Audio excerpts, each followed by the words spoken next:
Bora, galera, bem-vindo ao canal. Vamos acompanhar aqui toda a repercussão da imprensa, ESPN, troca de passes, falando sobre a vitória do Malvadão, massacre no Maracanã, 6-0 com direito a tudo, 2 gols do Pedro, Arrascaeta gênio como sempre, tudo que tem direito, tá bom? Se é novo por aqui, por favor, não esqueça de deixar aquele like, se inscrever no canal, você vai ajudar demais no meu trabalho. Créditos e direitos autorais, troca de passes, né? Sport TV e ESPN Brasil, link na descrição. Vamos pro vídeo.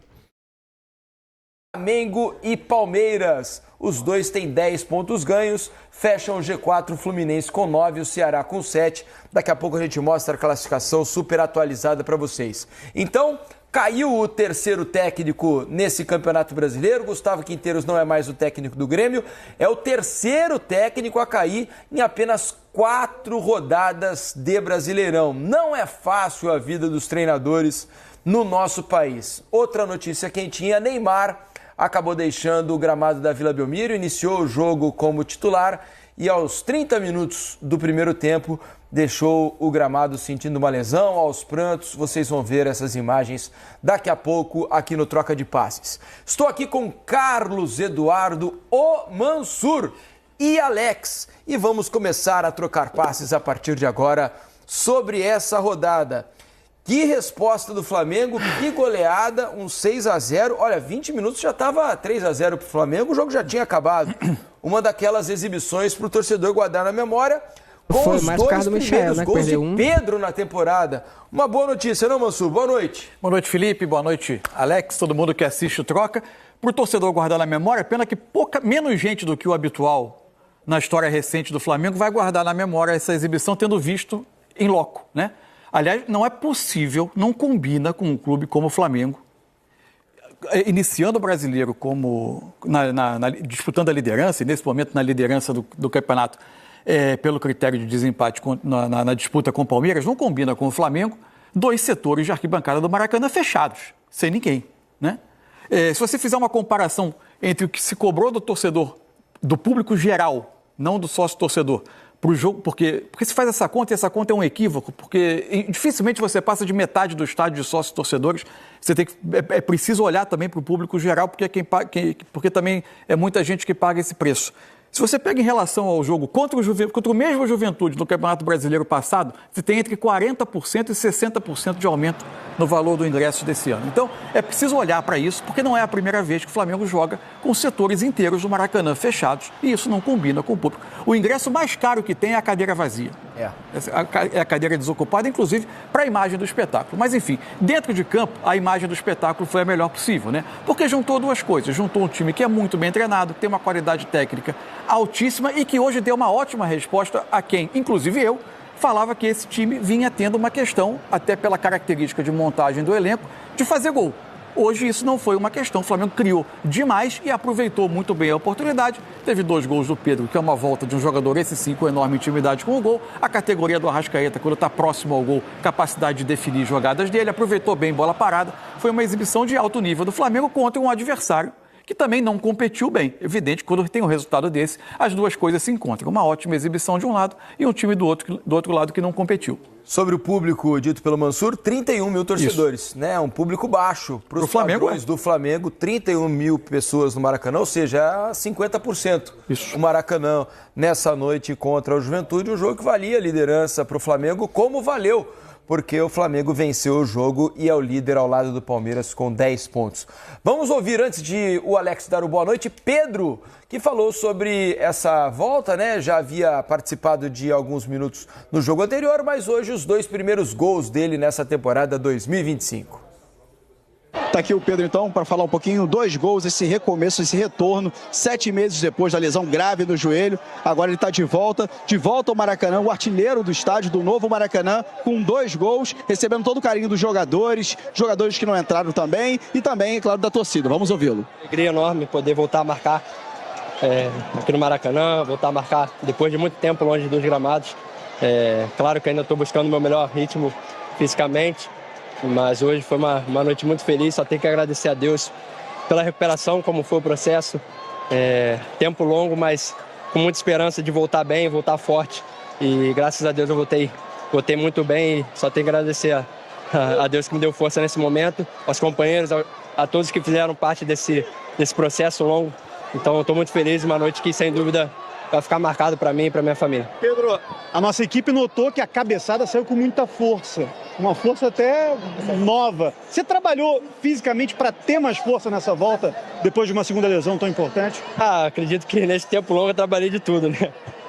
Muito tempo na academia no início, no início não, durante muito tempo aí dessa recuperação, depois a parte da transição física também, parte tática, técnica também.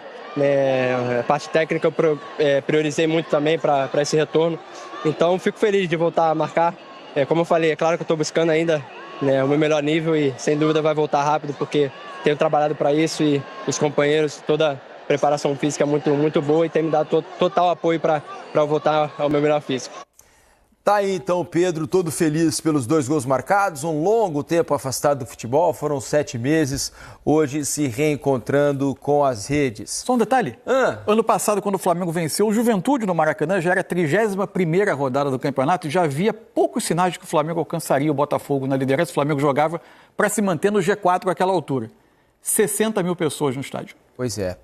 É sintomático, né? 31 mil torcedores, metade do público daquela noite, hoje contra o Juventude. Alex, boa noite. Você, como um bom camisa 10 que foi, deve ter se divertido como eu ao ver a Arrascaeta em campo, né? Quando o Arrascaeta melhora a parte física, quando ganha um pouco de ritmo, o que ele é capaz de fazer é muito agradável de se ver, não, Alex? Boa noite. Boa noite, Felipe, Mansur, todo mundo que está em casa. É gostoso, né? De você poder ver. Espero que eles também, imagino que ele esteja super feliz com esses 3 últimos jogos aí. E é realmente prazeroso o cara que tem que fazer a diferença dessa maneira, né? Então, o desbloqueio dessa dificuldade de gols que o Flamengo passou por um tempo acaba acontecendo em 2 bolas paradas, né? Que isso aí foi o primeiro e o terceiro gol. Isso acaba desbloqueando. O jogo acabou ali, né? O jogo acabou ali, né? Até pra gente ficar assistindo. Matou, né? E pela maneira que o Flamengo veio pro jogo, que o Juventude acabou, vamos dizer assim, não vindo pelo mérito do Flamengo, mas o Juventude já foi mais indigesto. E é um jogo realmente para aprender pro restante do campeonato. Mas foi um jogo eficientíssimo e ver o Arrascaeta dessa maneira. É aquele negócio, cara. O cara tem que brigar por artilharia, por ter mais assistência, por ser melhor do campeonato. O time dele precisa disso, né? Não só a gente como espectador, a gente gosta de ver, mas o Flamengo precisa desse camisa 10 e agora ele correspondeu, por isso um resultadaço assim do Flamengo que dá muita confiança, porque quando você tá jogando depois de esse nível de eficiência, você também vai com todo mundo, além do Pedro, que é muito bom ver ele voltar, independente até dos 2 gols, mas voltando já marcando, é muito bom você poder dar sequência depois de jogos como esse de hoje. E olha como ele resolve rápido a jogada. É um biquinho de canhota. Tem apoiado direito ele tá? E a batida é muito rápida. De muita categoria o gol, né? E tirando do goleiro. É uma categoria. Ele já sabia o que ia fazer, né, Alex? Quando ele viu a bola chegando, o zagueiro, ele falou: se eu der um biquinho, ela vai ficar no jeito pra eu bater, né? E ele bate, se ele não bate do jeito que ele fez ali, e não é só bater, mas bater com a eficiência ali, com a eficácia de coisa, o defensor do Juventude ia acabar roubando a bola. 4º jogo seguido que ele começa pelo Flamengo, ele não terminou esses jogos, claramente o Felipe Luiz. Hoje poupou, né? Ele faz o gol e sai. Isso, exatamente. Tem um cuidado com ele para não extrapolar e para não causar problemas mais adiante, tem um cuidado com ele para que ele fisicamente esteja sempre saudável. Esse é um dos desafios do Flamengo. O Flamengo tem um elenco que é muito forte. A gente já fez ressalvas quanto à questão de ter mais pontas do que jogadores que jogam por dentro. Agora, se o Flamengo conseguir ter a maioria dos seus jogadores saudáveis por longo tempo na temporada, mais forte ainda será. Com a recuperação do Pedro, mantendo o Arrascaeta participativo muitas vezes, porque o Flamengo tem coisas que são muito interessantes no jogo do Flamengo, na forma como o Felipe Luiz monta. A gente já falou sobre times que vão pressionar o Flamengo, como o Flamengo é excelente nessa capacidade de sair de trás e encontrar espaços às costas. Jogos como o de hoje, que o adversário nem deixa de pressionar, porque todo mundo nesse brasileiro praticamente pressiona, mas que espera um pouco mais, que tem uma marcação em bloco médio um pouco mais para trás, como através do jogo posicional do Flamengo, de todos os treinadores que no Flamengo tentaram aplicar conceitos de jogo posicional, esse é o que tem mais fluidez, que os jogadores ocupam zonas, alternam os jogadores que estão ocupando zona, não impede que nos metros finais tenha a projeção de um volante atacando a área, de que você chega ao espaço e não está sempre no espaço, mas chega aos espaços. A forma como o Flamengo faz isso é muito interessante. No terceiro gol, A maneira como o Flamengo, a bola sai jogada de trás, acha o Michael pelo lado e a partir dali acha Gerson e Arrascaeta entre as linhas para ter o passe para o Plata, é muito interessante. Golaço. É um trabalho muito bom esse trabalho do Felipe Luiz. Sem dúvida nenhuma. Olha, terminaram os outros 2 jogos desses que começaram às 9 da noite, né? 9h30 da noite. E 2 times venceram pela primeira vez no campeonato. O Vitória bateu o Fortaleza no Barradão 2-1 e o Santos ganhou do Atlético Mineiro 2-0 na Vila Belmiro. Daqui a pouquinho a gente fala sobre esses jogos. E só para encerrar, inclusive... Tudo pode dar certo. E tudo dá certo porque o Flamengo sabe por onde ele ataca. A própria bola do primeiro gol, ela não acontece por acaso. Aí você vai desbloqueando ali algumas questões, né? Antigamente não estava dando certo jogar no Maracanã, semana passada. Hoje, outra mobilização, outra intensidade, outra movimentação, placar aberto. Juventude chega com 3 homens ali para achar que vai dominar o meio campo. Felipe Luiz vem, Pulgar, Gerson, quem tinha mais ali? O Alan e o Arrascaeta, os 4 meio de campo. Então ele já domina o meio de campo. Mas aí também não consegue controlar a lateral, porque tem Michel de um lado, tem o Wesley passando. Aí quando tenta bloquear o Michel por dentro, tem Alexandre passando, depois acaba se machucando. E Gerson e Arrascaeta se mexendo muito. Inferno, então, né, cara? isso é trabalho pensado pelo plano de jogo do Felipe Luiz. Então dá para puxar também pro lado dele. E quando já estava tudo caminhando muito bem, 4-0, tudo muito bem, porque o Flamengo não desacelerou, ele começa a segurar, porque tem clássico no final de semana que vem já tem semana de Libertadores de novo, você precisa fazer resultado na Libertadores, porque você teve aquele tropeço que não estava no script, e você troca, aí é a cereja do bolo, são 2 cerejas do bolo, que é o Pedro voltando, o Pedro fazendo gol, até quando perde o pênalti, pega o rebote, então tudo deu muito certo para o Flamengo, não é algo aleatório, porque o futebol às vezes é assim, não, o futebol às vezes você consegue explicar a maneira como o Felipe entendeu o que era meio de campo do Juventude, como os jogadores se movimentam, como o passe entra, como a movimentação acontece, como o Plata finaliza, como o Arrascaeta joga mais uma vez muito bem. Agora, o Gerson, que talvez você não vá puxar ele para falar de fazer gol, talvez você não vai falar exatamente de todas as assistências, talvez você vai falar muito do Pedro, do Arrascaeta, de quem fez o gol, da bola aérea. Agora o Gerson volta a jogar o que a gente estava acompanhando em início de temporada. Dita a todo momento, a hora que o Flamengo segura, a hora que o Flamengo atravessa, a hora que ele puxa a marcação, a hora que ele chega para receber quando o Arrascaeta puxa alguém. Então é muito interessante. E quando... É igual o acidente de avião, né? O Flamengo não tropeça para o Central Córdoba por um motivo só. O Flamengo também não atropela, né? O Juventude por um motivo só. São muitas boas peças encaixadas. Aí você está falando, só para finalizar, de Wesley, um bom treinador, Gerson, Arrascaeta, Plata para finalizar, Michael segurando a bola para prender a defesa, Arrascaeta se movimentando, Pedro entra para finalizar. Então, é muita coisa boa, é muito bom valor em campo, são muitos bons valores em campo. É pouco provável que isso não dê certo quando a engrenagem estiver bem azeitada, como no jogo de hoje. Uma boa sequência agora de 2 jogos, assim, com boas, mais do que isso, né, Pró? 2 boas atuações. Contra o Grêmio já podia ter sido goleado. Sim. Contra o Grêmio já poderia ter sido goleado, 2-0 ficou barato, né? Agora a goleada acontece. E tem, acho que, um fator interessantíssimo nesse Flamengo também, além do futebol, do trabalho do Felipe, tá? Questão física, né? O Flamengo, ele negociou ali em dado momento, como lembra o Pedro, porque realmente tem uma sequência, tem clássico, não vai poder poupar muito num clássico, depois tem um jogo importante semana que vem, mas ainda assim, na maior parte do jogo, com muita intensidade, né? É um time que não abre o bico, né, William? Boa noite para você, para os companheiros, para todos e todas que nos assistem. No nosso dia a dia, a gente encontra muita gente na rua que tem uma frase padrão, né? Fala bem lá do meu time. Que todos nós muito. Já ouvimos. Eu poucas vezes estive tão à vontade para falar bem de um time como hoje. Você falou das individualidades, eu elegeria o time como a peça principal desse espetáculo que o Flamengo deu. Você falou em couvert, estão cobrando caro pelo couvert. Então mesmo, no meio do jogo a galera pediu, baixa o ingresso. Você tinha 2 setores do Maracanã, um fechado e o outro vazio. Para esse time que está jogando essa bola e para esse treinador que merece...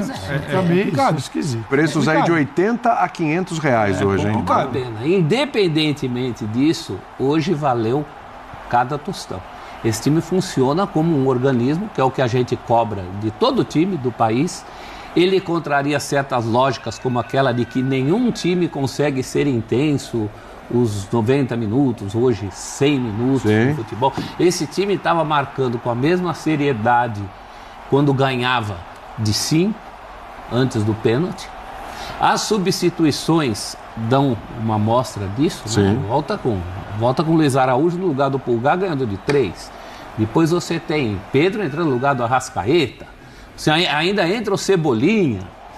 Só não foi mais porque o Michael perde um gol imperdível, no primeiro tempo. Sim. É uma atuação assim que beira a perfeição, e eu estou indo além daquela questão da nota artística, que foi uma expressão cunhada pelo próprio Felipe Luiz depois dos 2-0 sobre o Vasco, no Carioca. Acho que foi o Jorge Jesus o primeiro que falou isso, né? De nota artística, isso, né? E o Felipe Luiz resgatou aquela questão da nota artística, mas para além da nota artística, são artistas operários. Esse é o sonho de todo mundo que pratica futebol. Eu, quando era criança, jogava com um primo meu, que ele jogava muito bem, mas ele não tinha essa entrega, esse empenho. Eu falava assim, poxa, se esse cara tivesse a força de vontade que eu tenho, que eu sempre fui um grosso de bola, né? Por isso fui pro gol. E o Flamengo do Felipe Luiz se aproxima disso, porque entre as coisas que o Felipe Luiz assumidamente diz copiar das coisas boas, o que ele copia do Jorge Jesus é essa intensidade durante todo um jogo. Aquele time de 2019, eu nunca vou esquecer um jogo que o Flamengo já estava goleando o Goiás de 5 e continuava chutando bola até o apito final do árbitro. Isso está acontecendo com essa equipe, independentemente do adversário. A gente vai analisar aqui outras vitórias de outros clubes contra adversários mais pesados, no caso o Palmeiras contra o Internacional. O torcedor do Palmeiras pode estar bem empolgado também, com as duas últimas exibições, hein? Promissoras. É certo que o Juventude hoje foi um sparring, mas tem muita gente que pega sparring, inclusive por estar enfrentando um sparring, relaxa. Esse time do Flamengo não relaxa nunca. Então hoje realmente foi uma exibição com ingredientes muito especiais, né? A volta do Pedro fazendo gol, esse rapaz ficou praticamente um ano fora do futebol, 200 e tantos dias. Tudo isso é muito importante. Esse campeonato começa realmente com as equipes que a gente imagina sejam as favoritas na frente, Palmeiras e Flamengo. Exatamente. É isso, galera. Pegando aqui esse gancho, né? O Palmeiras, assistir os outros dois jogos também do Palmeiras, tá um time muito forte, tá se entrosando, tá se encaixando com o Abel. Isso pode ser perigoso, tá bom? Pois preocupa um pouco. Por isso, quanto mais o Flamengo conseguir vitória, né? Quanto mais gordura o time acumular, vai ser melhor lá na frente. Porque a gente sabe que vai ter o Super Mundial, vai ter Copa do Brasil, vai ter vários jogos que pode... Ainda tem a questão da convocação também, né? Da seleção, que pode, queira que não queira, afetar o Flamengo nessa questão, tá bom? Por isso, quanto mais o Flamengo ganhar, quanto mais gordura ele acumular, melhor lá vai ser lá na frente. Até para poder já disparar um pouco, abrir uma certa vantagem, né? Dos demais times, para não correr risco, né? Dar chance pro azar lá na frente, como aconteceu vários anos. O Flamengo sempre deixava para levar a sério já quando tava no final do campeonato. Em relação a hoje, foi um jogo espetacular, né? O time massacrou o Juventude, poderia ter feito 7, 8. Michel perdeu um gol incrível, né? Incrível o gol que o Michel perdeu. Outras oportunidades também o Flamengo teve, mas não conseguiu concluir. O importante hoje é que o Flamengo foi cirúrgico, matou o jogo de vez, e poderia ter sido assim contra o Central Córdoba, se o Juninho nos primeiros minutos tivesse feito aquelas 2 chances claras, né? O Flamengo teve 3 chances claras contra o Central Córdoba e o Juninho desperdiçou, teria mudado totalmente o jogo, não ter aquele vexame que teve, um pênalti bobo e um gol de falta de atenção, né? Poderia ter mudado. O Flamengo hoje não estaria complicado na Libertadores, tá bom? Mas independente disso, o Flamengo hoje está voltando aos poucos, né? Tá se encaixando, isso, muito bom o jogo de hoje, deu, assim, você sentia, né, aquela emoção, lembrava muito o time de Jorge Jesus diante do Goiás, aí você lembra aquele 6-1, que o Arrascaeta fez 3 gols, naquele golaço que ele fez no biquinho também. Tá voltando aquele time, né? Que eu sei que são sistemas diferentes, mas não sistemas diferentes, o modo de jogar é um pouco diferente, mas o sistema é o mesmo. Aquela engrenagem que o Jorge Jesus gostava de jogar, né? Com um pouco mais posicional por parte do Felipe Luiz, mas o time tá se encaixando, e quando sempre tiver num ápice físico, ainda mais depois da chegada do Jorginho, pode ter certeza que o time vai jogar igual uma orquestra, né? Como falava o Jorge Jesus. Espero que isso volte o mais rápido possível, tá bom? Em relação aqui ao Alexandre, né, que saiu do jogo, até o pessoal brincou na transmissão, o pessoal tava brincando em tudo, falando que ele tendeu a soltar barro lá no banheiro, só que não foi isso, ele já foi direto para o departamento médico, lá para o médico avaliar o jogador. Ele sentiu uma dor na coxa esquerda, a gente não sabe se é lesão ou não é, só vamos saber amanhã quando o Flamengo fizer um exame de imagem, lembrando que o Flamengo já conta, né, com esse aparelho, que adianta todo o serviço, precisa o jogador ir até o hospital para fazer exame de imagem. O Flamengo já tem esse aparelho de imagem, o qual já dá ali na hora e já são tomadas as medidas cabíveis, né, para resolver aquele problema. Espero que não tenha sido nada, que hoje o Alexandre foi primordial, né, aqueles 2 lances foi primordial, joga pra caramba, a gente viu uma diferença quando o Ailton Lucas entrou. sem menosprezar o Ailton Lucas, mas a gente vê a disparidade técnica, né? Esse Chelsea deu aquele baque depois que o Ailton Lucas entrou, mas pelo menos o Flamengo ainda continuou incisivo, né? Foi pra cima. Depois só o Luiz Araújo, que foi um pouquinho mal depois que entrou um pouquinho desligado, não sei o que tá acontecendo com ele. Mas foi, na minha opinião, o único que não foi bem hoje, que não entrou bem, foi o Luiz Araújo. O restante foi pra cima e fez valer o massacre do Flamengo hoje por 6-0 diante do Juventude. Fazia tempo que a gente não via uma goleada assim dessa forma, né, do Flamengo, metendo gol, indo pra cima, querendo mais. Fazia bastante tempo, tá bom? E aos pouquinhos o Felipe Luiz está conseguindo resgatar o DNA do Flamengo. Só a lamentar, infelizmente, né, a questão da torcida, preços altos, abusivos de ingresso. Espero que a diretoria do Flamengo reflita e veja o que está perdendo, né, que o torcedor do Flamengo é o 12º jogador e faz toda a diferença, tá bom? Espero que tenham gostado do vídeo. Se puder deixar aquele like e se inscrever no canal, vai ajudar demais no meu trabalho. Créditos, direitos autorais, Sport TV, né? Troca de passes, Sport TV e ESPN Brasil. Valeu.